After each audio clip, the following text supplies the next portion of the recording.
Hello guys. तो आज हम लोग सेशन 43 करने जा रहे हैं और ये यहाँ से 43, 44, 45 तीन छोटे छोटे लेसन्स हैं and after that there will be session 46 which will be practice session. तो we are at the end, so let's jump into it. Session 43 और अभी तक हम लोग 42 तक कर चुके हैं जैसा हमको पता है। So more than fatigue, what is more than fatigue? What is fatigue? थकावट।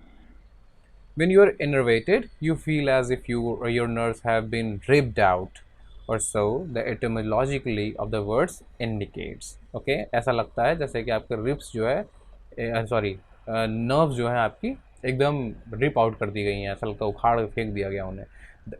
नर्वेट, यही नर्व है यहाँ पर। इनर्वेट इज डिराइव फ्रॉम ई, मतलब एक्स, आउट। अभी तक पढ़ के आए हो हम लोग। एक्स एक्स का तो पता ही है, एक्स का, इन का, एक्सट्रोवर्ट इंट्रोवर्ट में पढ़ के आए थे। नर्व का मतलब नर्व।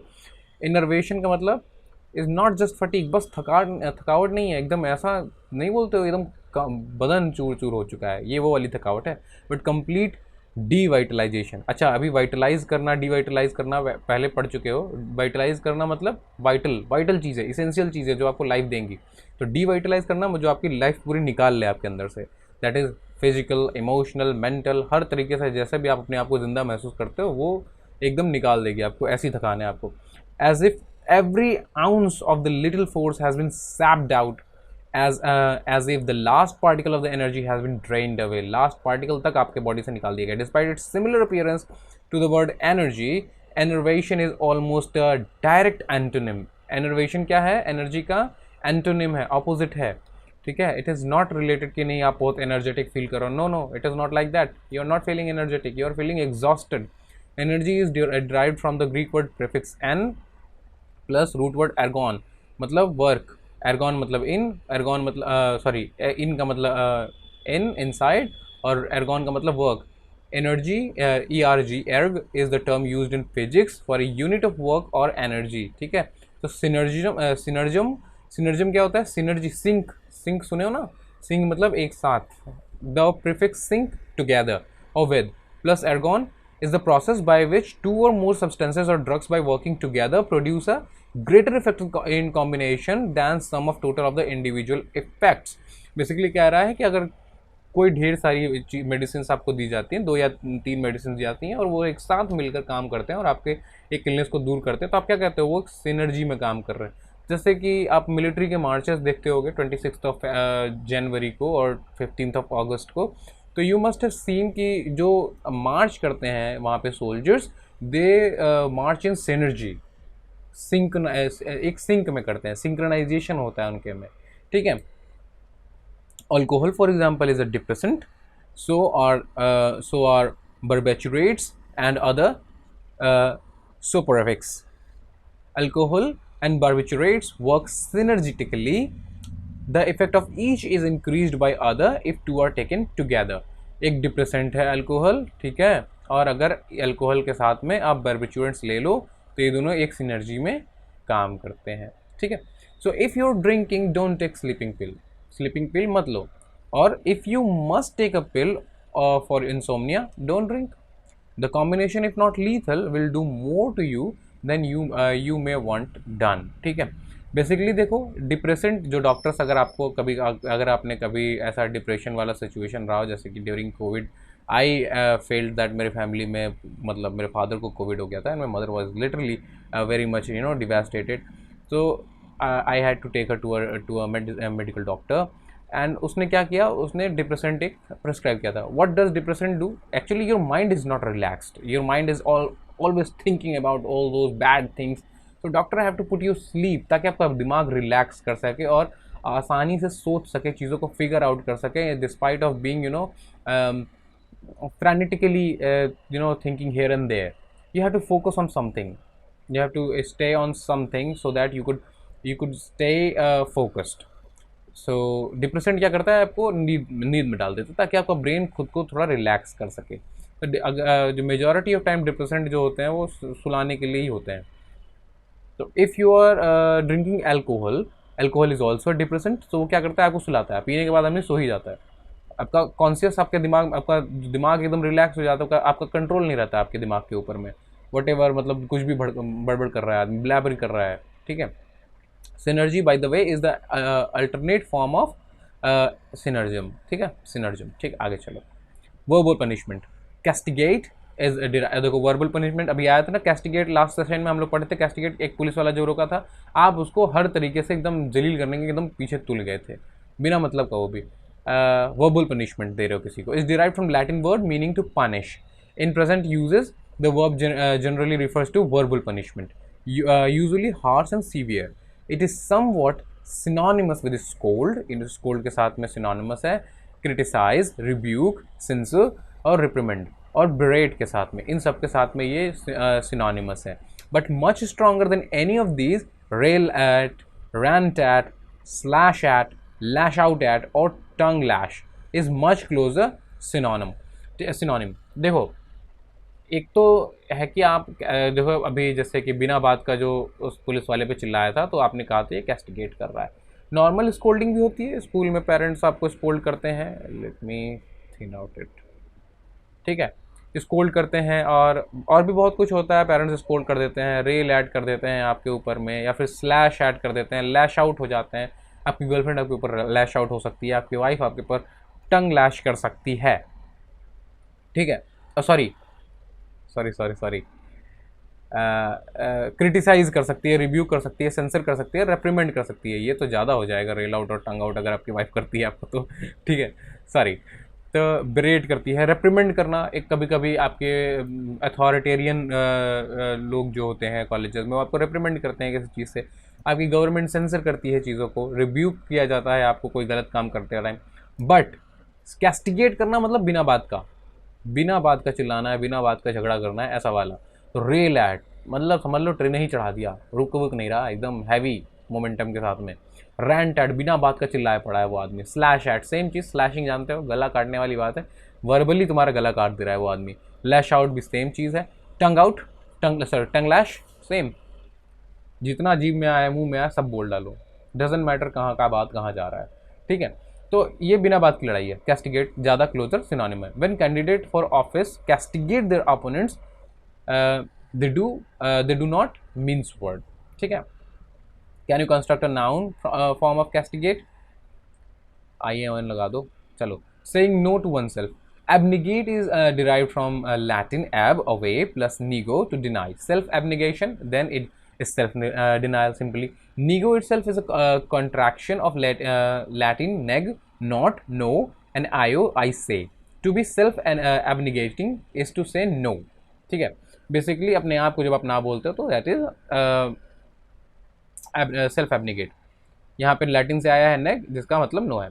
ओके, आगे चला जाए। To what you want, if some inner sensor work at your whispering, work whispering, no, you can't have that, you can't do that, you don't deserve that, you're not good enough for that। देखो यही आता है खुद को पीछे खींचने वाली बात में। जब आप अपने आप को खुद से सेंसर करना शुरू कर देते हो तो क्या करते हो, सेल्फ कॉन्फिडेंस नहीं आता। जैसे मेजॉरिटी ऑफ बॉयज़ में या मेजॉरिटी ऑफ सिनारियोज में when a person likes actually have a crush on somebody, तो आपको लगता है I can not talk to her, she is just a human being, go and talk to her. क्या होगा, अधिक से अधिक रिजेक्ट करेगी, एक्सेप्ट करेगी, यही ना होगा, इससे ज़्यादा थोड़ी कुछ होगा।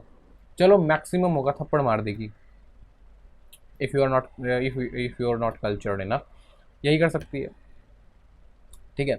बट इन दैट सिनेरियो आप उस सिनेरियो तक पहुंच ही नहीं रहे हो, उसके पहले ही अपने आप को क्या किया, सेल्फ नेगेट कर दिया, यार वो क्या अच्छी लड़की है, हो सकता है उसके मन में भी हो तुम्हारे लिए, वो भी नहीं बोल पा रही है। तो ये क्या है, अपने आप को जब आप जज करके, या मैं मेडिकल के लिए अच्छा नहीं हूँ, मैं मेरे से इंजीनियरिंग होगी नहीं, तो ये क्या है, सेल्फ एबनेगेशन। पोटेंशियल है, सब कुछ है, अफोर्ड भी कर सकते हो चीज़ों को, बट नहीं करना, तो दैट इज निगेट करना, सेल्फ एबनेगेट करना। To negate is to deny the truth और existence of, as the atheist negates God, ठीक है। जो एथीस्ट होता है वो भगवान को नहीं मानता। एथीस्ट क्या होता है, जो भगवान को नहीं मानता है। तो अगर गॉड की एग्जिस्टेंस को जो आदमी निगेट करता है वो क्या है, एथीस्ट है। और by extension to destroy by working against it. अच्छा, कभी कभी क्या करता है, एक आदमी गॉड के अगेंस्ट काम करना शुरू कर देता है, वो फिर एथीस्ट नहीं है। एथीस्ट देखो एक कंसेप्ट है, यहाँ पे कुछ ज़्यादा आगे बढ़ गया, एक्सटेंशन करा दिया। अगर आदमी भगवान ने नहीं क्रिएट किया, मैं जो चाहूँ वो कर सकता हूँ, मैं ये डिस्ट्रॉय कर दूंगा, मैं वो शिकार कर लूँगा, शेर को मार डालूंगा, यहाँ आग लगा दूंगा, जंगल जलाने के लिए बने हैं, जो मन करेगा वो करूँगा। तो the person does not respect nature और God, so one must respect something, at least one thing. If you are not respecting anything, तो होगा क्या? You will not gain the respect back. If you respect nature, if you respect plants, you feel you feel complimented by them.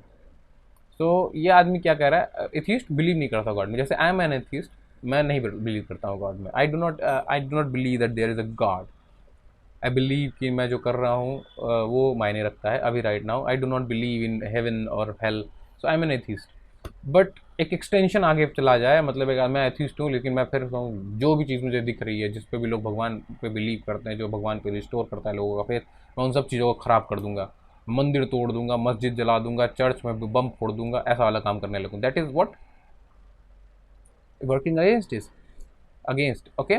His indulgence in expensive hobbies negates all his wife's attempts to keep the family solvent. Okay, देखो यहाँ पे next example दिया गया है कि एक आदमी है, एक हस्बैंड है जो बहुत ही एक्सपेंसिव हॉबीज़ में जो है अपने आप को फंसाया हुआ है, जिसकी वजह से उसकी वाइफ फैमिली को नहीं कर पा रही है मेंटेन।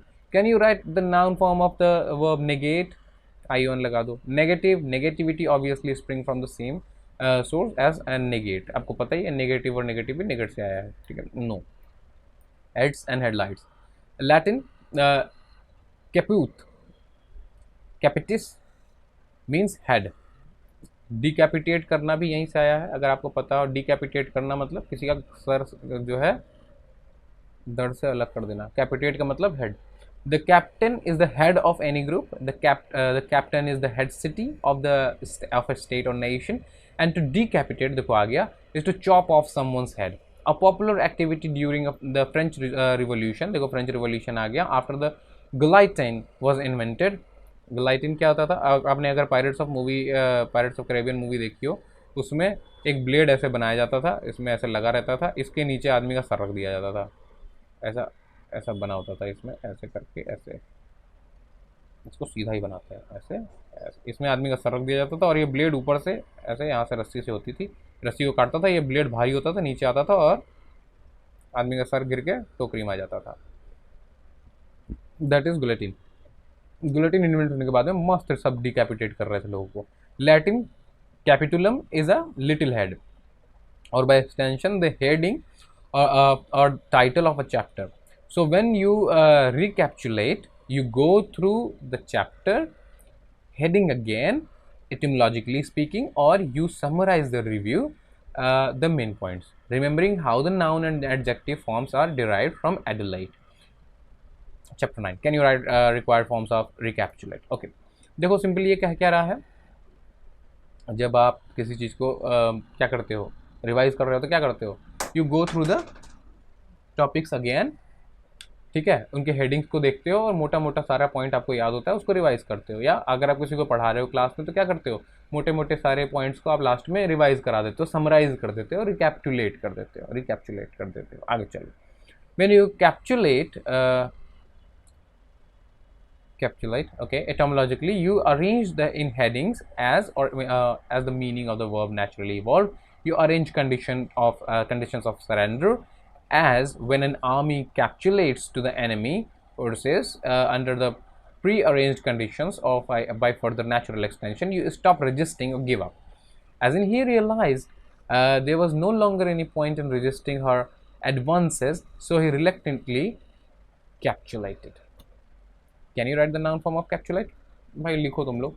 बेसिकली देखो क्या कह रहा है, जब कोई कंडीशंस पहले से पता है कि ये होना ही है, इसको करना ही है और इसी सीक्वेंस में होगा, तो क्या करते हो? उसको आप कहते हो कैप्चुलेट कर रहा है। इसका एक एग्जांपल दिया गया, जब एनिमी को पता था कि वो फंसने ही वाला है, तो उसको रजिस्ट करने का कोई मतलब नहीं है, ऐसा है,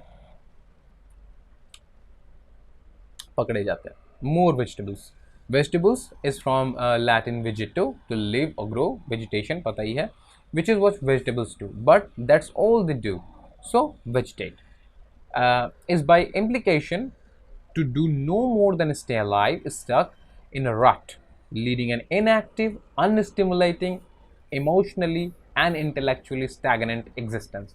Vegetation is any dull, passive, stagnant existence, also any plant life as the thick vegetation of a jungle.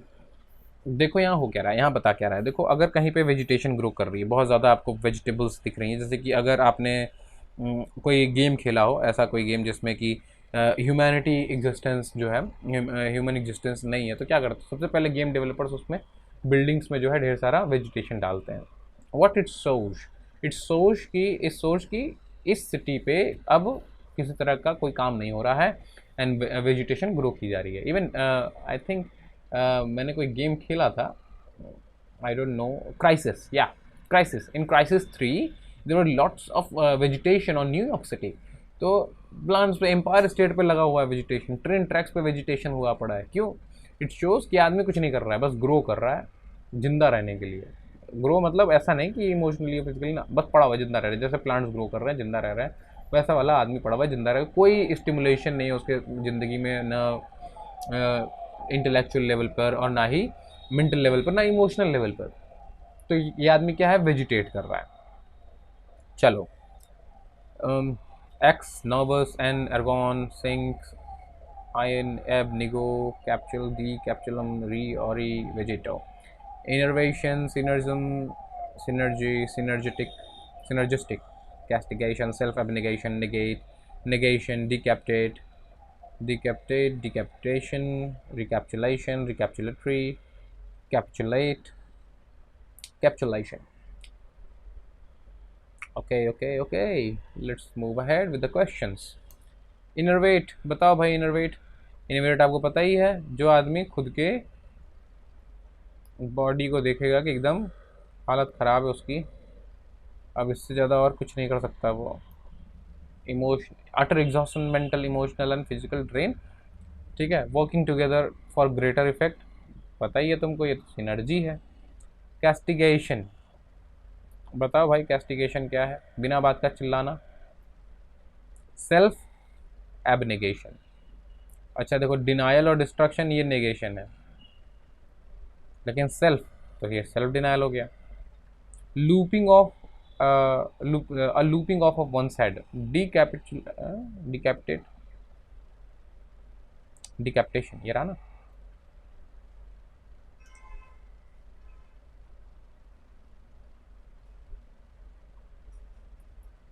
रिकैप्चुलेशन, capture हो गया ना तुम। अब बताओ समरी, देखो कितना अच्छा से हो गया आराम से। चलो आंसर मिला लेना। इनरवेट रिफ्रेशिंग, ऑपोजिट हो गया ना। सिनर्जिस्टिक नेचुरलाइजिंग, सिनर्जिस्टिक और नेचुरलाइजिंग जब दोनों एक साथ काम करेगा तो वो सिनर्जी है। सॉरी, न्यूट्रलाइजिंग, मैं गलत पढ़ रहा हूँ इसको, न्यूट्रलाइजिंग। सिनर्जी, अगर प्लस और प्लस मिलेगा तब तो सिनर्जी बनेगी, और प्लस और माइनस मिलेगा तो जीरो हो जाएगा ना वैल्यू। अगर -2 + 2 करोगे तो जीरो आ जाएगा वैल्यू, और +2 + 2 करोगे तो 4 आएगा वैल्यू। तो ये न्यूट्रलाइज नहीं कर रहा है, तो ये ऑपोजिट है। कैस्टिगेशन स्कोल्डिंग सेम है, कैस्टिगेट करोगे स्कोल्ड करोगे। सेल्फ एबनेगेशन और ईगोइज्म, देखो खुद को नेगेट कर रहे हो, और ईगोइज्म वाला आदमी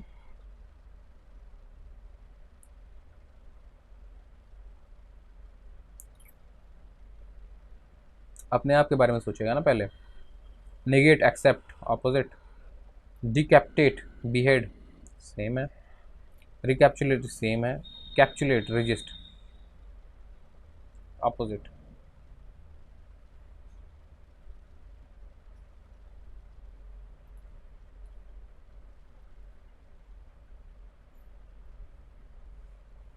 चलो पहले यहाँ से, to give in,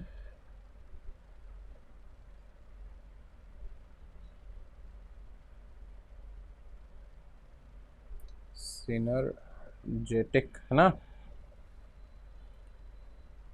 synergist. Total fatigue, inner weight. For the purpose of summarising, recapitulate, self abnegation, negate, process by which two or more substances produce synergistic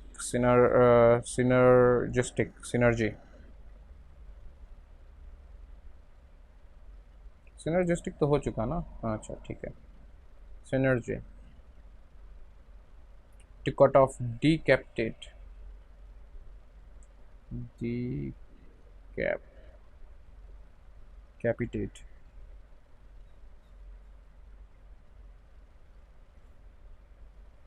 strong sensor.